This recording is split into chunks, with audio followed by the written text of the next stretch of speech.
Okay, now a few of you may have seen this pudding if you came and seen us at the Country File show, or the big one. It's a dessert, obviously, with what we've got laid out in front of us, but sometimes that's a nice alternative. So I'm just going to show you quickly how to make this.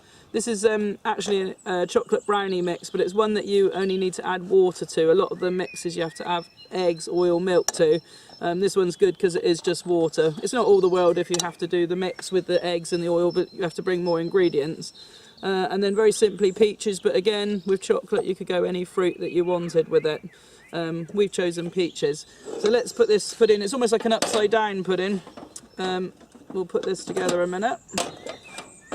So in the bottom of the RidgeMonkey, we're just going to put a layer of that syrup and peaches in the bottom.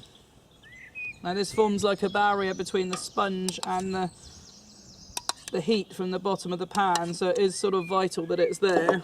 I mean, you could use any fruit, we've used pears, but the peaches seem to be the most popular when we've done it. So that's that part of it done.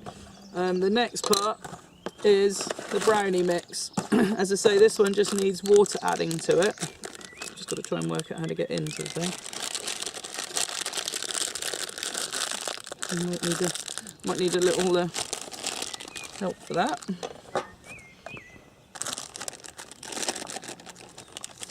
Thank you. Now to this packet you add 5 tablespoons of cold water.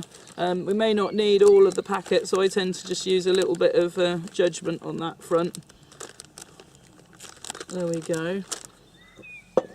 And then we want probably about 2 or 3 tablespoons of water. I'm going to go with 3 here and have a look. It doesn't matter if it's a slightly thick mix because we're obviously putting it on top of the syrup there.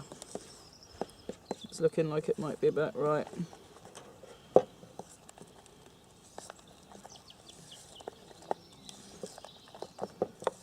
In fact, I might have made it slightly wet, so all I'm going to do is just simply whack on a little bit more dry mix. That's looking better.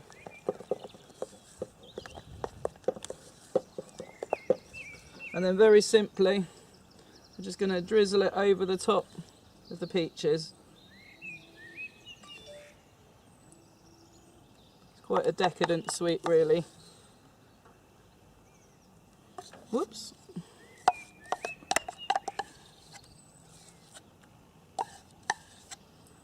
And then all there is to it after that, let me just grab a tissue to dry my hands, is shut the lid. And it's best to keep the lid shut for as long as possible and then get the heat going. Once you feel you've got the heat up to temperature, then you need to turn it down as low as possible because too aggressive a heat will burn it. But it takes about 15 to 20 minutes.